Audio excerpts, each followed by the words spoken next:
இன்றைய நாளிலும் எந்த விதமான ஒப்பந்த பிரகாரமான ட்ரக்குகளும் உள்ளே நுழையவில்லை என்கிற செய்திகள் வெளியாகி கொண்டிருக்கிறது. இயால் ஜமீர் இன்னைக்கு காட்டமாக ஒரு உரையை வெளியிட்டிருக்கிறார். இஸ்ரேலுடைய ஊடகங்கள் எல்லாம் கொஞ்சம் மவுசு கொடுத்து அதை வெளியிட்டிருக்கிறாங்க. என்னன்னா, பாலஸ்தீன விடுதலை அமைப்புக்கு எச்சரிக்கை. என்ன எச்சரிக்கை என்று கேட்டீங்கன்னு சொன்னா, இந்த ஆர்ப்பாட்டத்தில் இருந்த அத்தனை பேருமே யார் என்று சொல்லி சொன்னா பாலஸ்தீன விடுதலை அமைப்பினுடைய இராணுவத்தை சேர்ந்தவர்கள் மஃப்டில இருந்திருக்கிறாங்க.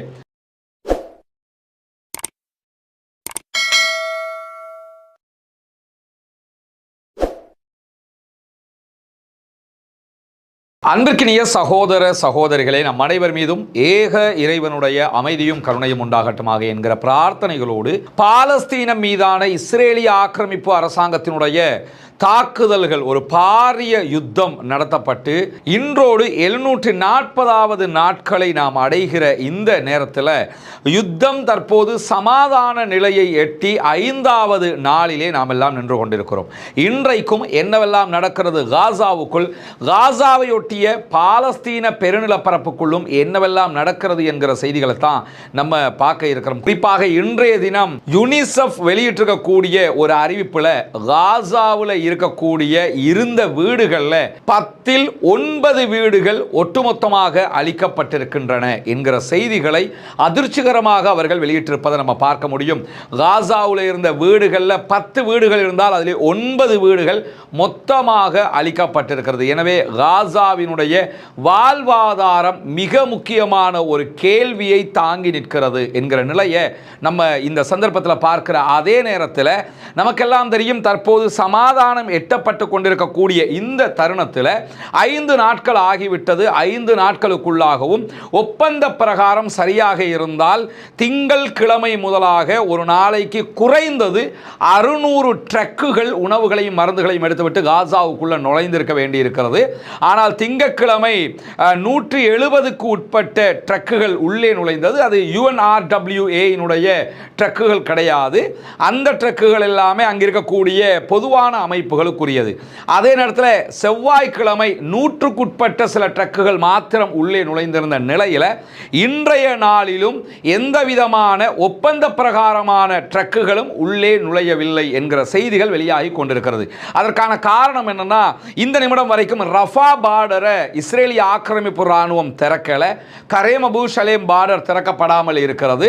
ஒரே ஒரு பார்டர் மாத்திரம் அவர்கள் திறந்து வைத்துக் கொண்டு அந்த வழியாகத்தான் சில வெஹிக்கிள்களை உள்ள விடுறாங்க என்கிற தகவல்களை தான் அங்கிருக்கக்கூடிய அல் ஜசீராவினுடைய பத்திரிகையாளர்கள் நேரடியாக சொல்லிக் கொண்டிருக்கக்கூடிய நேரத்தில் ரஃபா பார்டர் எப்ப திறக்கப்படும் என்பதை பற்றி பேசும்போது இஸ்ரேலிய ஆக்கிரமிப்பு அரசாங்கம் என்ன சொல்லுதுன்னா, விரைவில் திறப்பதற்கான ஏற்பாடுகளை செய்து கொண்டிருக்கிறோம் என்கிற பதிலை மாத்திரம்தான் சொல்கிறார்களே தவிர இதுவரைக்கும் அவர்கள் அதை திறக்கல, ஓபன் பண்ணல.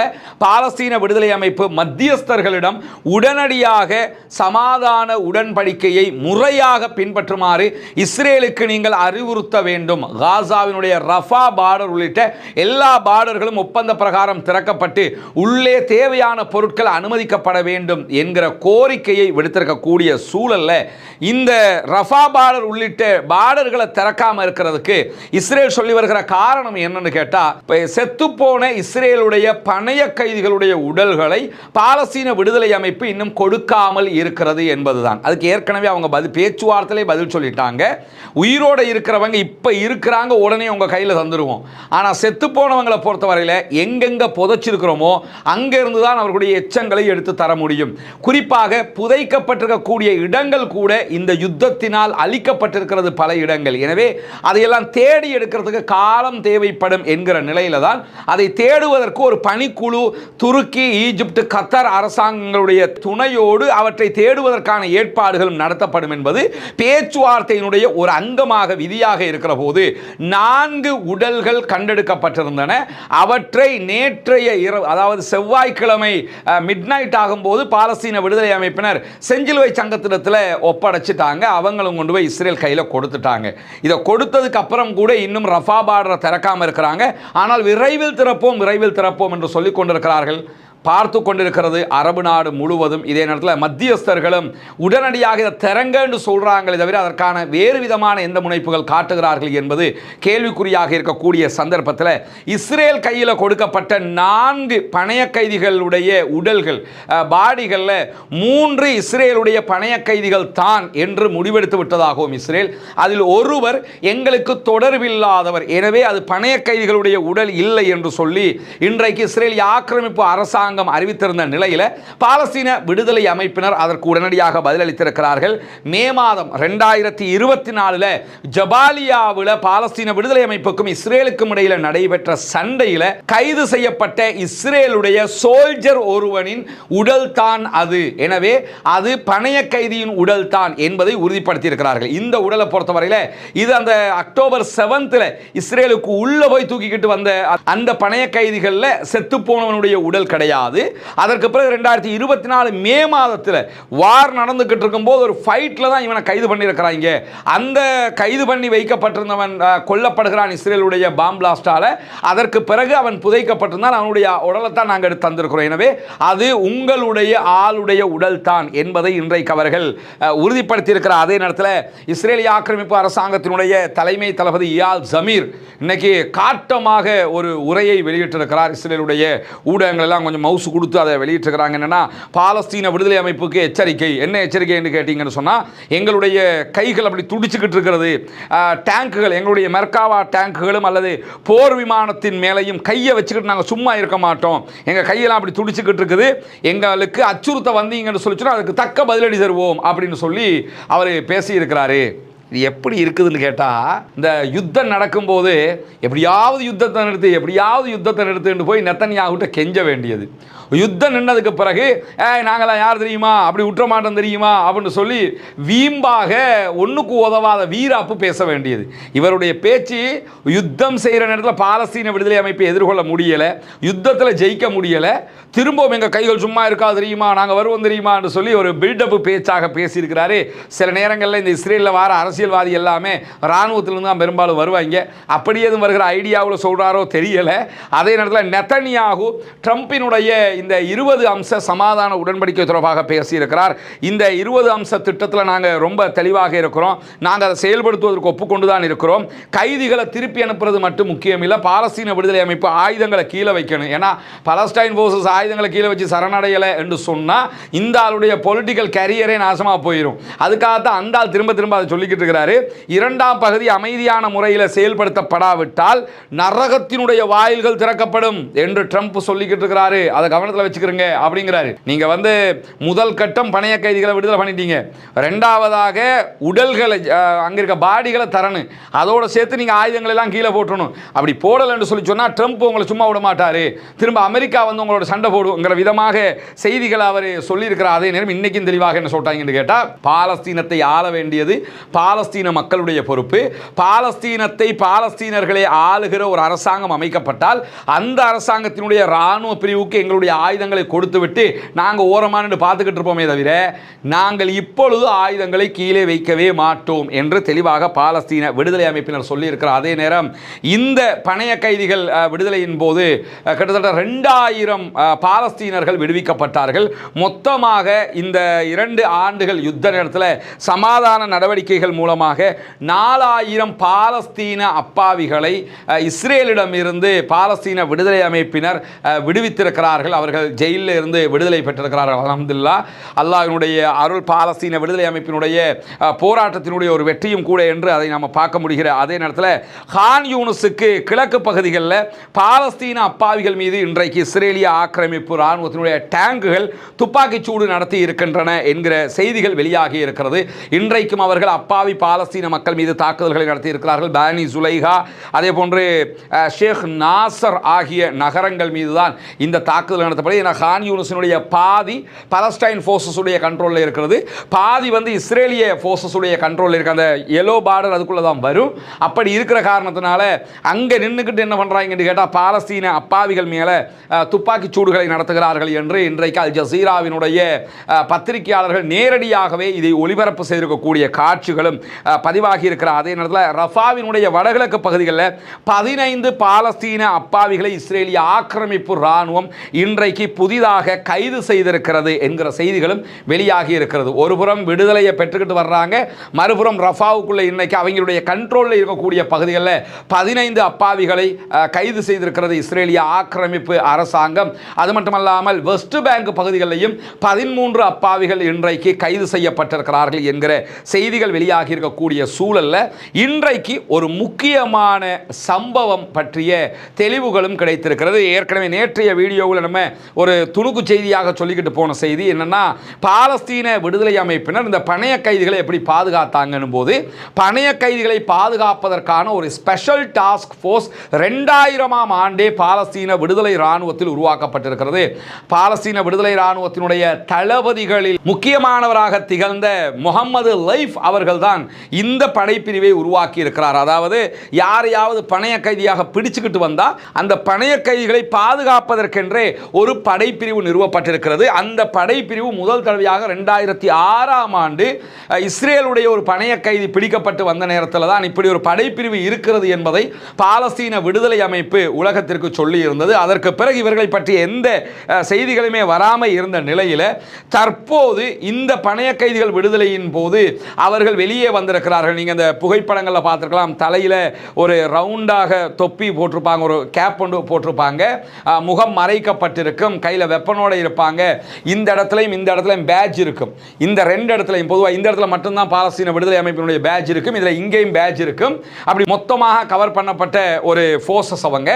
இந்த படைப்பிரிவு தான் எல்லா கஷ்டங்களின் போதும் அவர்களை பாதுகாத்திருக்கிறது. குறிப்பாக இந்த படைப்பிரிவில் பெண் சகோதரிகளும் இருக்கிறார்கள். அல் ஜசீரா வெளியிட்டிருக்கக்கூடிய வீடியோவில் அவங்களும் அதில் இருக்கக்கூடிய காட்சிகள் வெளியாகி இருக்கிறது. அவர்களுடைய முகம் மறைக்கப்பட்டிருக்கு. அல் ஜசீரா இவங்க பெண்கள் தான்ங்கிறத அதில் சுட்டி காட்டக்கூடிய காட்சிகளை நீங்கள் பார்க்க முடியும். இதற்கு முன்பதாக பணைய கைதிகள் விடுதலையின் போதும் பாலஸ்தீன விடுதலை அமைப்பினுடைய பெண் சோல்ஜர்ஸுகள் அந்த இடத்துல நின்ற காட்சிகள் எல்லாம் வெளியாகி இருந்தது.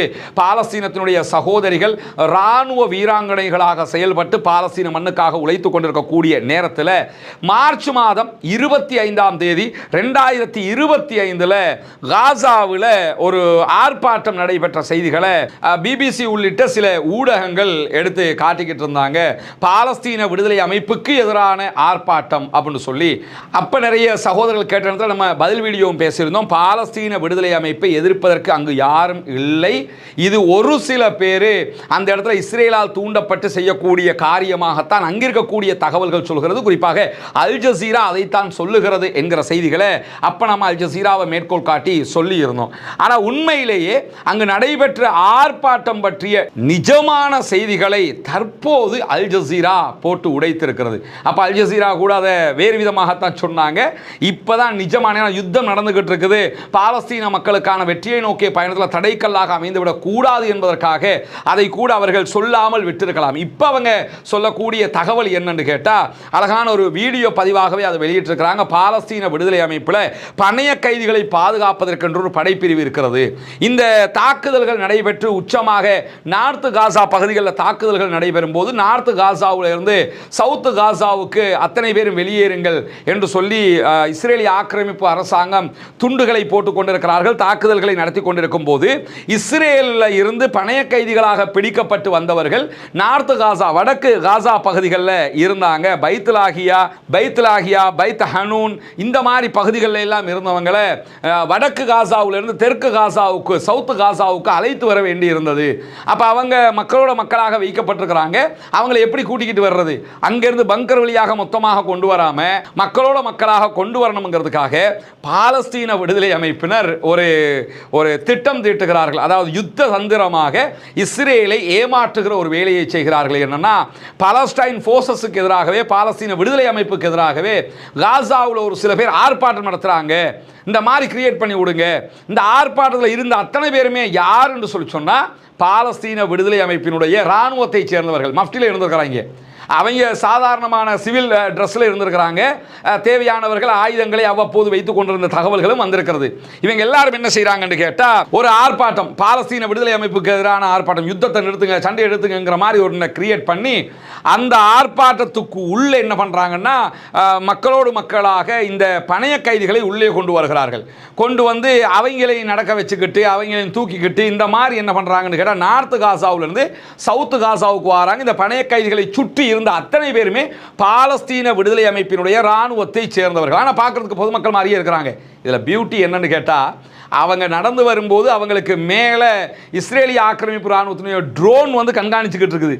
யார் யார் போகிறா, இடையில பலஸ்டைன் ஃபோர்ஸஸ் இருக்கிறானா இல்லையா என்று கண்காணிச்சுக்கிட்டு வந்திருக்கிறான் கிறுக்கு பயலுவை. ஆனால் மொத்தத்தில் இருந்ததே பலஸ்டைன் ஃபோர்ஸஸ் தான். மஃப்டியில் இருந்திருக்கிறாங்க. அங்கே இருந்து ஆர்ப்பாட்டம் நடத்துகிற மாதிரி நடத்தி நார்த்து காசாவிலிருந்து சவுத்து காசாவுக்கு நடையோடு நடையாக கொண்டு வந்து பணைய கைதிகளை சேர்த்து விட்டார்கள். இந்த போராட்டத்தில் பாலஸ்தீன விடுதலை அமைப்புக்கு எதிராக எழுப்பப்பட்ட கோஷங்களைத்தான் இஸ்ரேலுக்கு ஆதரவாக பலஸ்டைனுக்கு எதிராக பாலஸ்தீன பொதுமக்களை வீதிக்கு இறங்கி விட்டார்கள் ஊடகங்கள் எல்லாம் போட்டிருந்த நேரத்தில் தற்போது விடுவிக்கப்பட்டிருக்கக்கூடிய இஸ்ரேலுடைய பணைய கைதிகளில் ஒருவர் வந்த நேரத்தில் விடுதலையாகி வந்ததுக்கு பிறகு இஸ்ரேலுடைய ஊடகங்களுக்கு கொடுத்துருக்கக்கூடிய பேட்டியில் என்ன சொல்கிறாருன்னு கேட்டால், நாங்கள் பைத்துலாகியாவில் பைத் ஹனூன்ல எல்லாம் இருந்தோம், வடக்குல இருந்து தெற்குக்கு வரணும். அப்போ பலஸ்டைன் ஃபோர்ஸஸ் என்ன பண்ணாங்கன்னா, இப்படி ஒரு ஆர்ப்பாட்டத்தை கிரியேட் பண்ணாங்க. நம்ம ஊடகங்கள் எல்லாம் சேர்ந்து பாலஸ்தீனத்துக்குள்ள பாலஸ்தீன விடுதலை அமைப்புக்கு எதிரான ஆர்ப்பாட்டம் இந்த மாதிரி பெரிய செய்தியெல்லாம் போட்டிய உண்மையிலேயே ஆர்ப்பாட்டத்தை நடத்தினதே அவங்க தான். அவங்களுக்கு எதிராக அங்கே யாருமே ஆர்ப்பாட்டம் நடத்துறதுக்கு கிடையாது. எல்லோருமே அவங்களுடைய ஆதரவாளர்களாக தான் பொதுமக்கள் இருக்கிறார்கள். எங்களை அங்கேருந்து இங்கே அழைச்சிக்கிட்டு வர்றதுக்காக செஞ்சாங்க. எங்களுக்கு மேலே ட்ரோன் பறந்துக்கிட்டு இருக்குது. ஆனாலும் எங்களுடைய ட்ரோன்கள் கூட நாங்கள் பணைய கைதிகள் என்பதை கண்டறியவில்லை. மக்களோட மக்களாக எங்களை அவங்க கூட்டிக்கிட்டு தெற்கு காசாவுக்கு வந்து சேர்ந்துட்டாங்க. நம்முடைய ராணுவத்தினுடைய லட்சணம் எப்படி இருக்கு தெரியுமாங்கிறத ரொம்ப சூப்பராக இஸ்ரேலிய ஆக்கிரமிப்பு ராணுவத்தினுடைய லட்சணத்தை எடுத்து காட்டிட்டாரு அந்த பணைய கைதியாக இருந்தவர் என்கிற செய்திகள் இன்றைக்கு பதிவு செய்யப்பட்டது. குறிப்பாக இந்த விடுதலையின் போது நீங்க பார்த்திருக்கலாம், பாலஸ்தீன விடுதலை அமைப்பை சேர்ந்தவர்கள் இஸ்ரேலிய பணைய கைதிகள் தங்களுடைய உறவுகளோடு பேசணும் என்று சொல்லி நம்பரை கொடுத்து முடிய வாட்ஸ்அப்பில் வீடியோ கால் எடுத்து பேச வைப்பாங்க. அந்த வீடியோக்கள் எல்லாம் தற்போது வைரலாக பரவி வருது. பாலஸ்தீன விடுதலை அமைப்பை சேர்ந்தவங்களையும் அவங்க காட்டுவாங்க. இந்த கூட இந்த பாருங்க பலஸ்டைன் ஃபோர்ஸஸ் நிற்கிறாங்க, அவங்க எங்களுக்கு கால் எடுத்திருந்தாங்க அவங்களோட பேச சொல்லி, நாங்கள் பேசுகிறோம் எல்லாம் பேசுவாங்க. இவ்வளவு தன்மைகளோடு அவர்கள் நடந்திருக்கிறார்கள் என்கிற செய்திகளும் இடம்பெற்றிருக்கக்கூடிய நேரத்தில் தான் இப்படியான ஒரு படைப்பிரிவே பாலஸ்தீன விடுதலை அமைப்பினர் உருவாக்கி வைத்திருக்கிறார்கள் என்பது தற்போதும் வெட்ட வெளிச்சமாகி இருக்கிறது.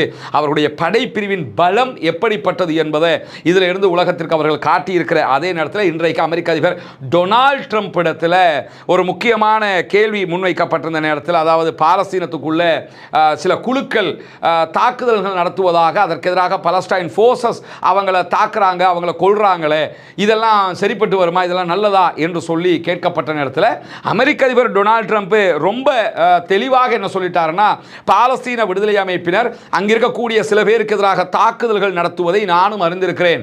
அங்க 2 குழுக்கள் இருக்கிறாங்க, ரொம்ப மோசமான குழுக்கள். பாலஸ்தீன விடுதலை அமைப்பினர் அந்த குறிப்பிட்ட 2 குரூப்புக்கு எதிராக இந்த மாதிரியான நடவடிக்கைகள், மரண தண்டனை போன்ற நடவடிக்கைகளை எடுப்பது சரியானதுதான், நாங்களும் பல நாடுகள் இப்படியெல்லாம் எடுத்து தான் இருக்கிறோம் என்கிற செய்திகளை இன்றைக்கு வெளிப்படையாகவே அமெரிக்க அதிபர் டொனால்ட் ட்ரம்ப் பதிய வச்சிட்டார். அதாவது காசாவுக்குள்ளே இருக்கிற காசாவினுடைய தேச துரோகிகளாக இருக்க யாசர் அபு ஷபாபினுடைய படைப்பிரிவு இருக்குதா இல்லையா, இந்த படைப்பிரிவுக்கு எதிராக அமெரிக்க அதிபர் மிக தெளிவாக அவர்கள் இருக்கக்கூடாது, அவர்களுக்கு எதிராக பாலஸ்தீன விடுதலை அமைப்பினர் நடத்துகிற தாக்குதல்கள் சரியானதான் சொல்றார். அந்த யாசர் அபு ஷபாபினுடைய படையை உருவாக்கினதே இஸ்ரேல் தான். தெரிஞ்சுக்கிட்டே தான் இந்த கருத்துக்களை அவர் சொல்லி இருக்கிறது மட்டுமல்லாமல் ஆச்சரியம் என்னன்னு கேட்டா, யாசர் அபு ஷபாபினுடைய தேச துரோகிகளுக்கு எதிராக பாலஸ்தீன விடுதலை அமைப்பு ஆக்ஷன் எடுக்கிறாங்க, அட்டாக் பண்றாங்க, அவங்களை அரெஸ்ட் பண்றாங்க, சரணடைய சொல்லியிருக்கிறாங்க, பொது மன்னிப்பு தரதா சொல்லியிருக்கிறாங்க, மீறுகிறவர்களுக்கு மரண தண்டனை தான் அறிவிச்சிருக்கிறாங்க. இவங்களுக்கு எதிராக தாக்குதல் நடத்துறது மனித உரிமை மீறல், நீங்க எப்படி அதை பண்ணலாம் என்று சொல்லி அமெரிக்க அதிபர் கேட்பாருன்னு நினைச்சா, அமெரிக்க அதிபர் அவங்க செய்யறது சரிதான், அவங்கள கண்ட்ரோல் பண்ணத்தானே வேணும் யாராவது, அதான் அவங்க பண்ணிக்கிட்டு இருக்கிறாங்கன்னு தெளிவாக சொல்லிட்டாரு. ஆனால் பலஸ்டைன் அத்தாரிட்டியினுடைய தலைவராக இருக்கிற மஹமூது அப்பாஸ் விடுத்திருக்கக்கூடிய அறிவிப்பில் இது மனித உரிமை மீறல், யாசர் அபு ஷபாபினுடைய படையை வந்து அப்படி பண்ணக்கூடாது, அதை செய்கிறதுக்கு இவங்களுக்கு என்ன அதிகாரம் இருக்குது என்று சொல்லி காட்டமான ஒரு அறிவிப்பை அமெரிக்க அதிபர் வெளியிட வேண்டிய அறிவிப்பை இந்த ஆள் வெளியிட்டிருக்காரு, இந்த ஆள் வெளியிட வேண்டிய அறிவிப்பை அமெரிக்க அதிபர் வெளியிட்டிருக்கிறாருங்கிறது தான் ஆச்சரியமானதாக இருக்கிறது. இவங்கெல்லாம் யார் என்கிறத புரிந்து கொள்வதற்கான ஒரு வாய்ப்பாக தெளிவாகவே அல்லாஹு தாலா இதையெல்லாம் எடுத்து காட்டுகிறான். இவர்களால் பாலஸ்தீனத்திற்கு எந்த நலவுமே கிடையாது. பாலஸ்தீன அத்தாரிட்டி என்கிற பெயரில் இருந்துகிட்டு சுகபோகங்களை அனுபவித்துக் கொண்டிருக்கிறார்கள். அந்த வேலையைத்தான் இவங்க பண்றாங்க. அதற்கு ஏன்னா இந்த யாசர் அபு ஷபாபினுடைய உருவாக்கத்தில் மஹமூத் அப்பாஸுக்கு நேரடி பங்கு இருக்கிறது என்பதையெல்லாம் நம்ம ஏற்கனவே நம்ம வீடியோக்களில் சொல்லியிருக்கிறோம். அந்த அடிப்படையில் தான் அவர் தற்போதும் யாசர் அபு ஷபாபினுடைய குழுவுக்கு ஆதரவாக பேசி இருக்கிறார் என்கிற செய்திகளும் வெளியாகி இருக்கிறது. பொறுத்திருந்து பார்ப்போம் அடுத்தடுத்த நிகழ்வுகள் எப்படியெல்லாம் நடக்கப் போகிறது என்பதை. பாலஸ்தீனம் வெற்றி பெற வேண்டும், பாலஸ்தீனம் சுதந்திரம் அடைய வேண்டும், பாலஸ்தீன மக்களும் நம்மை போன்று நிம்மதியானவர்களாக மாற வேண்டும், வாழ வேண்டும் என்கிற உயரிய பிரார்த்தனைகளோடு பாலஸ்தீன அப்பாவிகளுக்காக எப்போதும் பிரார்த்திக்கிற அதே நேரம் முதலாவது வீடு இவங்களுக்கு தான் கையளிக்கிறோம். உங்களை மாதிரி என்றாலும் வேலை செய்யக்கூடிய ஒருத்தர் கொழும்புல ஒரு உண்டியலை கொண்டு வந்தார். 9500 ரூபா சம்திங், அதுல காசு இருந்துச்சு. அந்த உண்டியலை கொண்டு வந்தாரு. இந்த வீட்டு திட்டங்களை சேர்த்துக் கொள்ளுங்க. இப்படியெல்லாம் சேர்த்து செஞ்சிருக்கிறோம் அல்ஹம்துலில்லாஹ். இரண்டாவது வீடு இது சகோதரர் ரியாஸுக்குரிய வீடு. எனக்கு நிறைய கனவு ஒன்று இருந்த அந்த கனவு எனக்கு நிறைவேற்றி, அதனால ரொம்ப சந்தோஷப்படுறேன். நான் இப்படி ஒரு கனவு நான் நிறைய காலங்கள் நான் இப்படி நினைச்சுன்னு இருந்தேன். எனக்கு அமைஞ்சிட்டு என் பிள்ளைகள் இப்போ நிம்மதியாக பழக்கக்கூடிய அளவுக்கு நிம்மதியாரி. மூணாவது வீடு நம்ம கையளிக்கிற சகோதரர் கரீம் அவங்களுக்கும் அவங்களோட மனைவிக்கும் தான் நம்ம ஒப்படைக்கிறோம். வீடு பிடிச்சிருக்கா? உள்ள போய் பார்த்தீங்களா? சந்தோஷமா?